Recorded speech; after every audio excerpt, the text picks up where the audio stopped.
10, 9, 8, 7, 6, 5, 4, 3, 2, 1.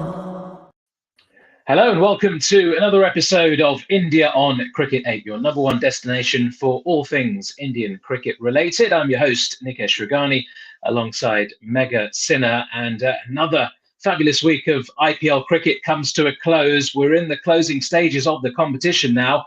We have the top four confirmed. We're looking forward to the playoffs. And Megha, RCB have done it. The greatest comeback in the history of the IPL group stages. And Virat Kohli's men march on into those playoffs. Just how incredible it has been, and indeed the greatest, because even in the 2016 season, they still had that one cushion of that one loss. But this time around, they had to win back-to-back games. They had to ensure that net run rate was on their side, and they were up against a team, that CSK, that knows how to soak up the pressure and that knows how to respond to pressure. Although CSK too had never been in such a situation where it had come down to the last league game for them to qualify or not to qualify. But just focusing on RCB, how every single component of that unit started falling into place, whether that was Mohammad Siraj, who was initially struggling and was not obviously getting the wickets and was expensive as well, got dropped. But once he staged that comeback, he was on song. And Virat Kohli, of course, he had been scoring those runs in the initial games as well. But the way he brought that strike rate up the ante, particularly in the middle overs against spinners, Faf du Plessis hadn't been consistent. The same person who last season got just one score under 20, this time around for the first few games was struggling. He stepped up. Maxwell wanted a break. Jax came in and he was phenomenal, scored a century of 41 deliveries. So all in all, every component falling in place, and Rajat Patidar in the middle was struggling even before in the England series, and then he too regained form, was so lethal against these spinners in the middle overs. So you name it, and it all worked for them, and rightly so, deservedly so, at least for their fans who've been so loyal. It's now down to the eliminator. you see, people in the IPL, fans and commentators, broadcasters, TV channels, advertising companies, they love these kind of battles. And not just in the IPL, I suppose in cricket in general in India, the battle between two stars, they bill it up, don't they? It's Kohli's team versus Dhoni's team.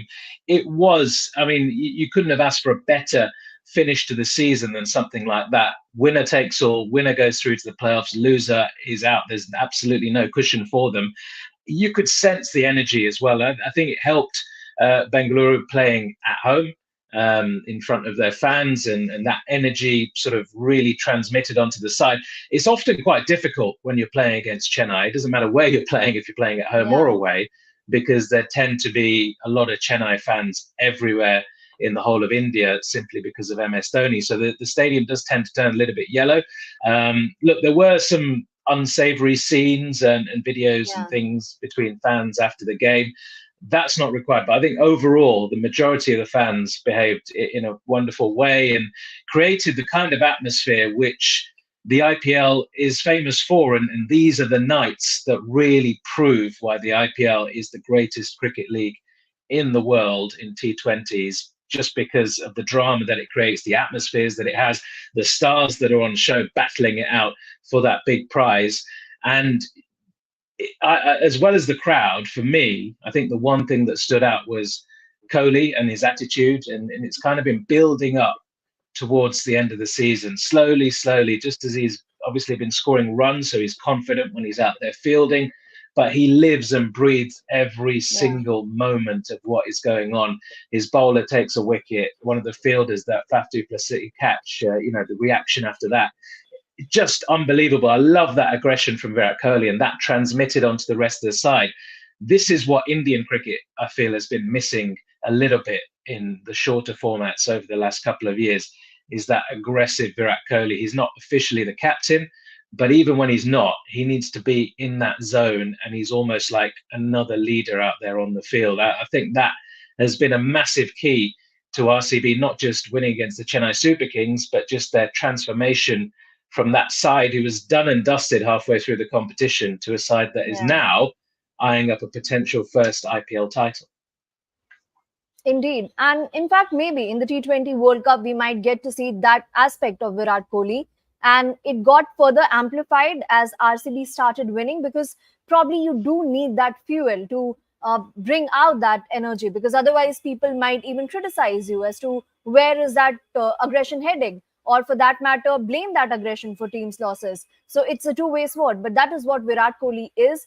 And he feeds off that passion. It helps him perform better, and you could see his reactions immediately after the game was closed. He was almost in tears and absolutely passionate, absolutely aggressive. It means so much for him because he has stuck along with this franchise. Now, there are franchises that have that pedigree, that have won IPL before, and he would have received calls from a lot of them. And he has also mentioned in various interviews that there have been approaches to him, and understandably so.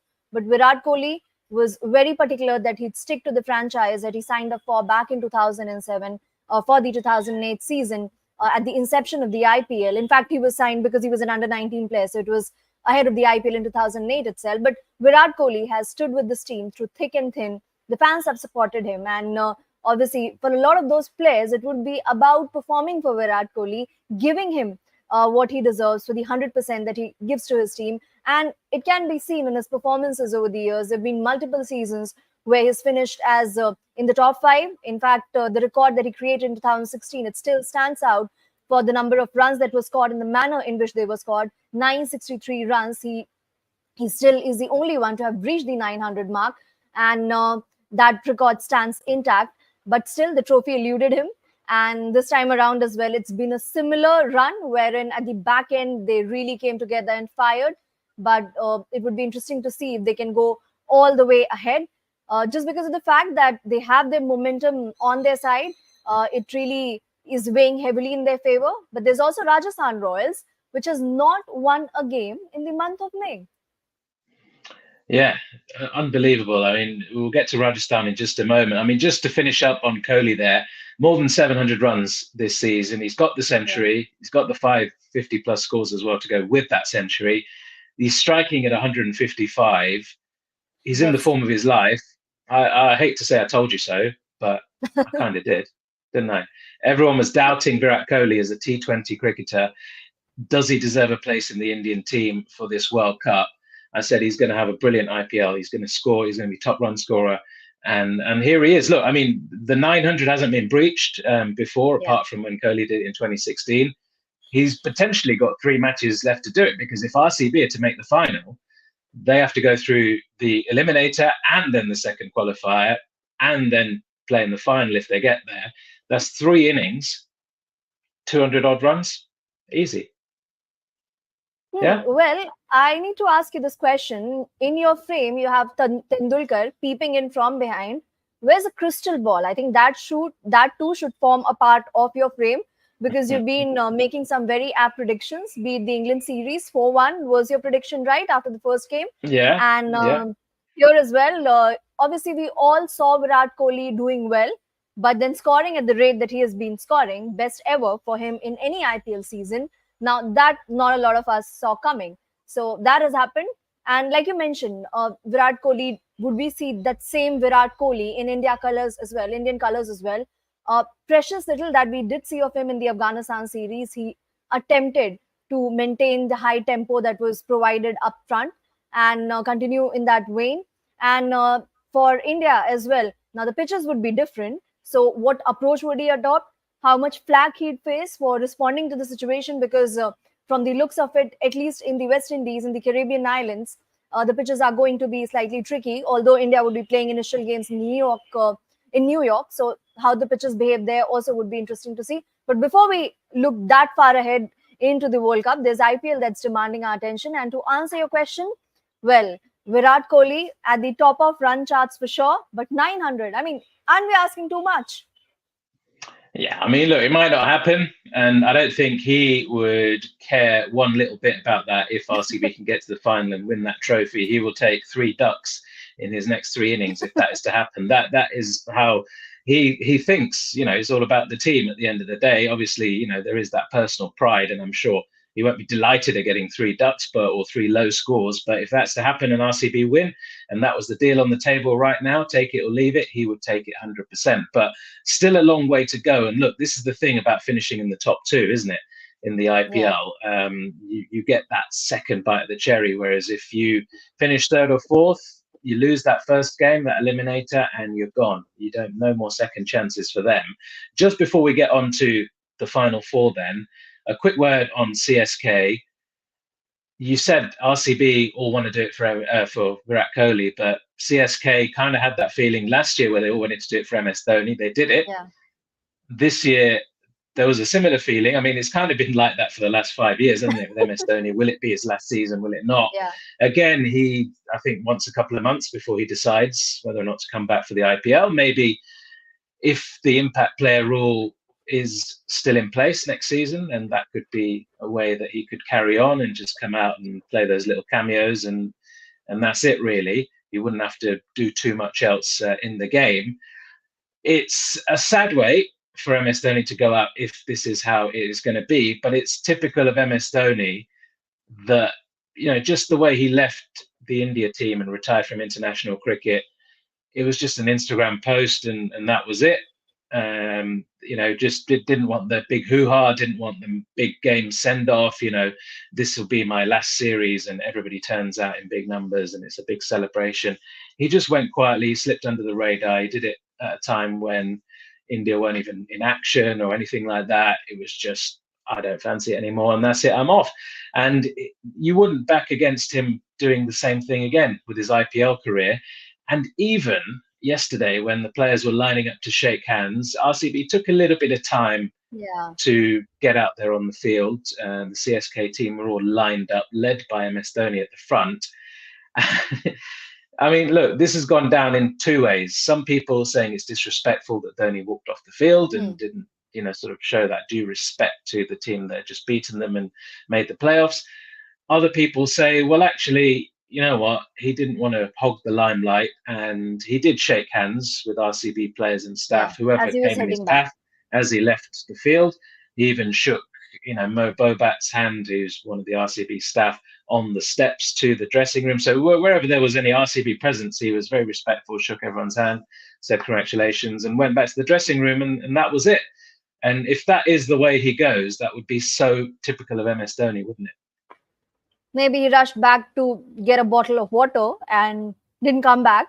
Or maybe we are interpreting way too much because it's MS Dhoni and because it is his last game this IPL season for sure. It was his last game this IPL season for sure. Social media has been abuzz with that incident, of course. But again, what to interpret out of it, that is going to be very difficult. We've not seen MS Dhoni lose cool in ways that the media then is in a position to talk a lot about it. He's gotten angry at times with Deepak Chahar. He's gotten angry at times with the Kulcha combine. But it's been in his own subtle way. So then we don't end up talking a lot about it. And a lot of it is banter as well. But we've never really seen MS being disrespectful on the field to any opponent. And even if he has been, even if he has made messages, sent messages, he has done it in his own subtle way. For example, at the CB series, he was very clear that nobody would celebrate because they didn't want Australians to think that they're looking at it as a big achievement. So he has his subtle ways. I don't know whether this was well thought out. It would be very difficult to know. And talking about his retirement, now even Michael Hussey, the batting coach of CSK, doesn't know what MS Dhoni is thinking. And in the previous seasons, even in the 2022 season, when Jadeja started off as a captain, was anointed the captain at the start, but midway MS Dhoni took over. So there were post-match presentations where the commentators, the presenters would get to ask him that question or at the toss, and you'd hear the definitely not. So at least by the end of the season, you'd know that he'd be coming back. There'd be no ambiguity. But this time around, because he was not the captain, under no compulsion to speak with anybody about that topic, there's still mystery shrouding the topic and mystery around that topic. And my question to you on this, would you want to see him back? And if yes, as an impact player or in terms of health, in terms of fitness, because he underwent a surgery. Post that surgery was used very sparingly by the CSK. He'd be used for the last few overs, did fairly well, had a strike rate of over 200. And in fact, till the time MS Dhoni was there on the field, that is still the last over, the second ball, CSK were absolutely in the game, despite the required run rate being over 10. Yeah, I mean, he's had a phenomenal season in the little impact role that he has had. And yeah, you're right, because of his injury, he can't come and spend more time at the crease. And there are people who've been calling for that in the media. I know Harsha Bogle got kind of called out about his comments saying, why can't Dhoni come in a little bit earlier and have more of an impact on the game? But just physically, it's not possible. And if you see those pictures of MS Dhoni getting back to the team hotel after every game, he's limping, he's clearly in a lot of pain, and having to keep wickets for 20 overs in an innings as well as come out and bat for a few overs, it's difficult at his age and with the injury that he's got. Do we want to see this kind of Dhoni again? Look, it's great for the atmosphere within a stadium. It's great for people who've never seen Dhoni play live to get their hands on that ticket when Dhoni's in town and go and see the great man. And, even if he faces one ball and scores a boundary, you can say that you've seen MS Dhoni live and you saw him hit a boundary. It's a great thing for those fans. Is it great for cricket? Is it great for Indian cricket? Is it great for the IPL? Brand value wise, yes. And that's probably one of the reasons why I'm a bit skeptical about whether or not they'll get rid of the impact player rule, only because, it suits the BCCI, it suits the commercial product of the IPL to have MS Dhoni wheeled out there almost in a chair for one more season as an impact player. It's just so they can continue to make money off his name and his face. I think if I was MS Dhoni, I wouldn't necessarily want to go on this long. I know his love of cricket is infinite, and his love of Chennai Super Kings in particular is something it's difficult to let go of. But he can still be involved. He can still be involved with the franchise if he so pleases. He's got a job for life there, doing pretty much whatever he wants. Nobody's ever going to get rid of MS Dhoni in that yellow shirt, whether it be in the dugout, in the director's box, whatever it might be. If I was him, maybe last season, they win the trophy, he's captain, just call it a day. Just call it a day. Just be done with it. Go out on top. I mean, it could have happened a couple of years ago, couldn't it? As well. 21 season. And in the 21 season, that was when he could have stepped away. However, I think the reason he didn't step away then is because his own personal form wasn't great. And I think he still felt that he wanted to prove that he can still do it with the bat. And it wasn't quite working out. Nobody would have said anything if he just walked away at that stage. Everybody would have said, what a great career. Just the same adulation would have been there. But look, we don't know what's going on in this guy's mind. And I've got a feeling that he might just call it quits. I think that's the last we've probably seen. If you're to ask me right now, I think that's the last we've seen of Dhoni on the field. Just his body cannot do it anymore. Interesting. And a moment's silence there for MS Dhoni as well. Oh no, not necessarily for him. Nothing's happened to him in that regard, but maybe for the fans who are probably mourning. If that was to be the case, they would be in mourning. There would be huge sections of fans in mourning across India. Absolutely heartbroken. Indeed, as a competitor, I mean, all the sports persons, the biggest of them, have been at that juncture. It's very difficult to bid adieu to a sport you've been involved in since you were at least in your early teens and even earlier. For example, Roger Federer, one of the greatest tennis players ever. Now, there was also that record Grand Slam title to chase, but he realized that it would be way too much catching up with Djokovic. And otherwise as well, Rafael Nadal, he has had a share of injury issues as well. It's very difficult, but then the sports person knows the best. They always want to keep competing because that's something that would have brought them to the point they got to. But in any case, difficult for Dhoni fans, difficult for Indian fans or cricket fans for that matter, to reconcile to the idea that they wouldn't get to see Dhoni anymore on the field as a player. But there's so much more in this IPL, though, for us to talk about, so that even the Dhoni fans, die-hard Dhoni fans, get cheered up. Yeah, so let's talk playoffs then. KKR finishing top of the group. Sunrisers Hyderabad picking up another victory in their final game. They kind of needed it to an extent, just so, they lost a bit of form towards the back end of that group stages, and they needed that victory. They got it chasing down as well, and they chased down over 200 to beat Punjab 215. So that, I think, will be a massive boost for them. It's amazing what Pat Cummins has done there, isn't it? Because he took over the test team, the Australian test team, as captain. First task there was win the Ashes. He did that. He then goes on, and in his first captaincy stint in a major ODI tournament, wins a World Cup. He's taken the Sunrisers Hyderabad from bottom of the IPL table last season into the playoffs, finishing in the top two. So they get two chances to make the final. A quick word on Pat Cummins, the captain. Has he really made that much of a difference to Sunrisers, or is it just that the rest of the squad has stepped up?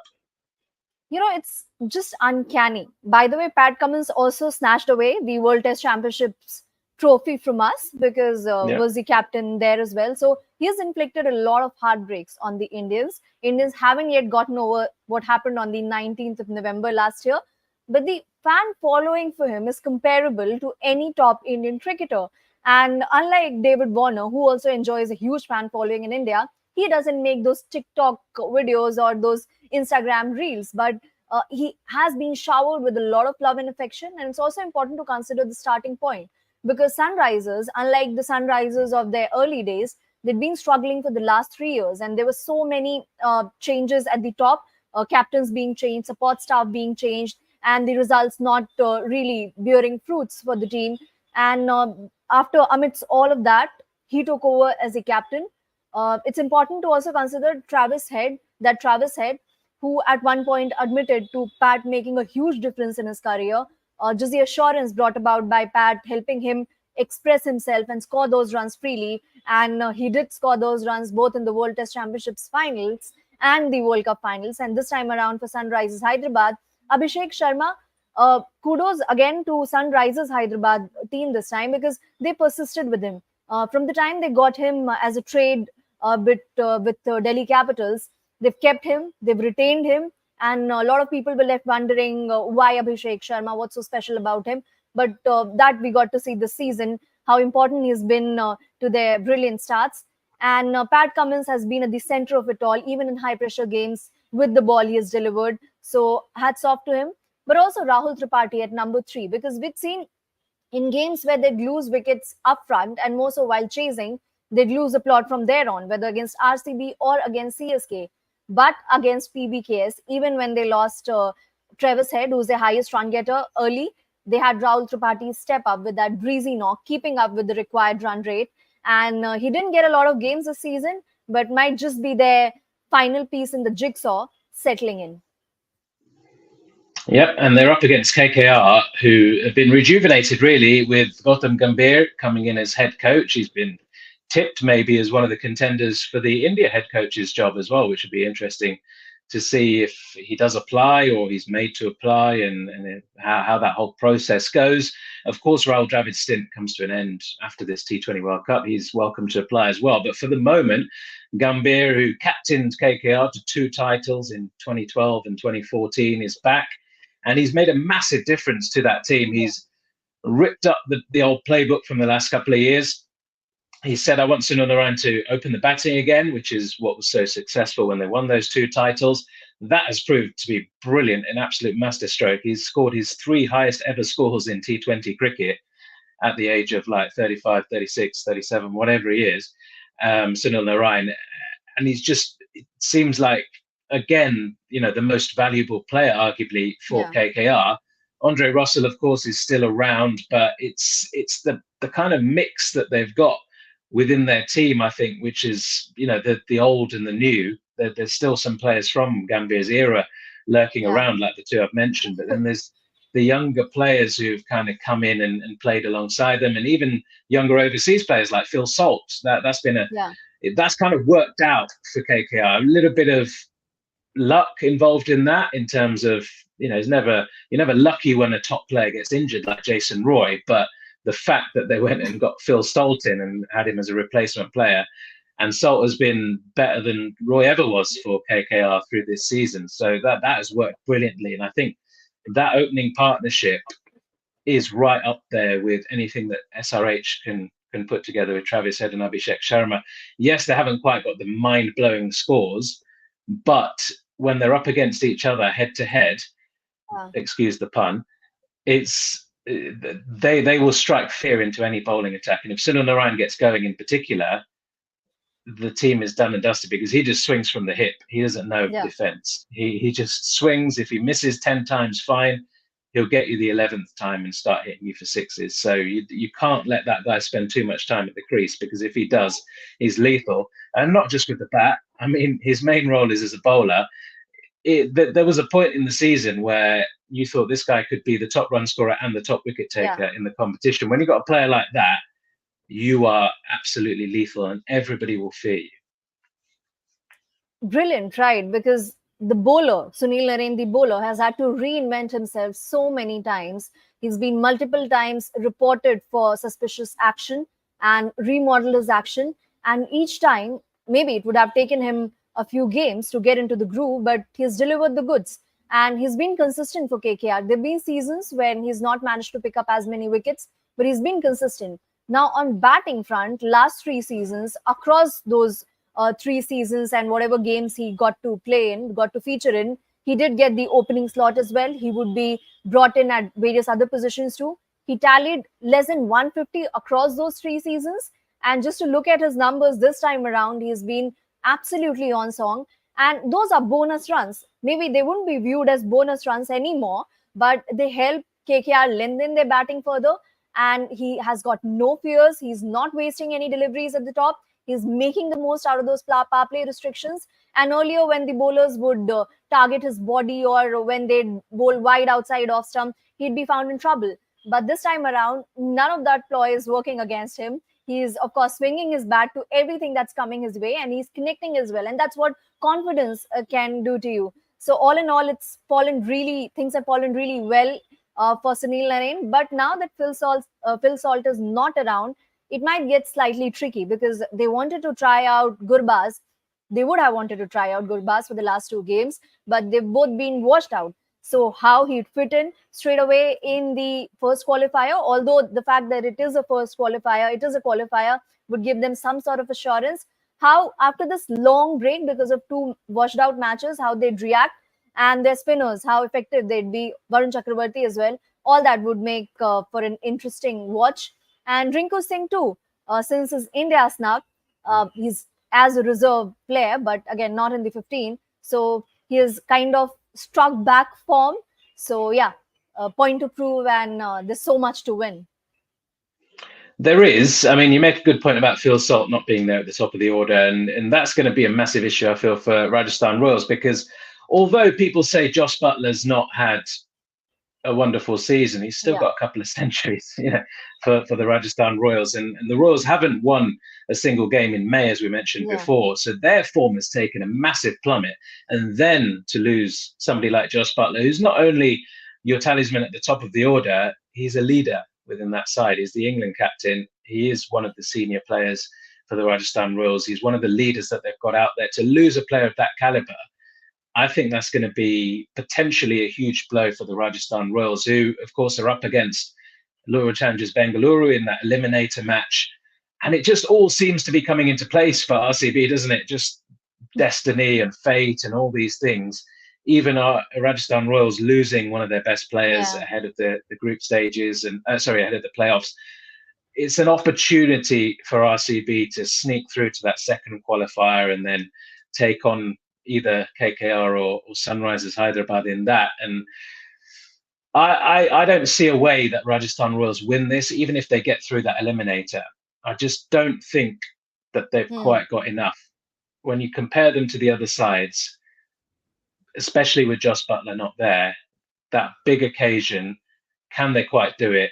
I don't think so. I don't know where you sit on that. I think we were prepared for this phase of Rajasthan Royals where they'd lose games on a trot. It has happened before, even in the 2022 season, where they went on to make it to the finals. They had a great run at the start, but towards the end, they did have this phase where they won just 3 games out of 6. And last time around as well, they were in contention till the end, but then that phase towards the end where they lost matches back to back, so that kind of pegged them back. And similarly this time around too. Now before that that losing streak took over, they'd already accumulated 16 points, and then courtesy the washout they got one more. So without those 16 points, they'd already qualified. But otherwise things would have been very tricky. They did not have that pressure. They were broadly aware that with 16 points they would have qualified. We saw a team qualifying with 14 points, Royal Challengers Bangalore. But in any case, and we're also talking about the absence of a huge figure, Joss Butler. Who replaces him? That's a huge question, because in the previous game they tried out Tom Kohler and he could only score 19 of 23 deliveries. The wicket was sticky, but he was absolutely struggling. So no like for like replacement in terms of what Joss Butler can bring to the table. And before that, when Joss Butler had a niggle, then they tried out an off spinner who, although is an all-rounder, but he's known primarily for his bowling. So do they have a lot of options at that point? Because Sanju Samson at number 3 position has done well. They wouldn't want to rejig his position, although he's opened for RR before, but he's settled. He's doing his things at the number 3 position. So that raises a big question. And again, that momentum not on their side, how the team is feeling, because Sanju mentioned that the team is all fine and then they're doing their process. It's all fine. But after that last loss, the 4th loss, Sanju himself looked slightly perturbed, because 4 back-to-back losses can take a toll on anybody. Yeah, Royal Challengers Bangalore are indeed favourites for this one, but Rajasthan Royals, they've had these phases, they've had these seasons flattering to deceive. We just hope it's not another such season. Yeah, Rajasthan, I think that is the key, their strength in depth, their lack of strength in depth. That's what's going to hold them back, especially when they lose 1 or 2 players. We spoke about it earlier on in the season. Like I think it's going to come. Yeah, I think it's going to come back to bite them. I am going to make some predictions now, because we're not going to talk now until after the final. So this is a big week of IPL action coming up. Who's going to win RCB versus versus Rajasthan Royals? It's going to be RCB, I think, get through the eliminator against Rajasthan. Then you've got the KKR versus SRH. I've got a sneaky feeling that KKR are going to get through. I think it's probably going to be a KKR versus RCB final. And what happens? Who knows? Let's just leave it at that. We'll discuss it, of course, after the final takes place. How about you? You think SRH are going to lift the title? Okay, interesting. Pat Cummins and that X factor at the top of the order will be that combination that takes them there. If they're to do that, look, it could be anyone's, couldn't it? This is why we love playoff week. It's one-off games. It's knockouts. It's completely different to when the group stage is taking place. Momentum does count for a lot, though, I feel, and that's why I've gone for RCB. You've gone for SRH. They've come back into some form as well. We'll see, but whatever happens, we'll be back with you next Monday, following that IPL final on Sunday, the 26th of May. Enjoy your week.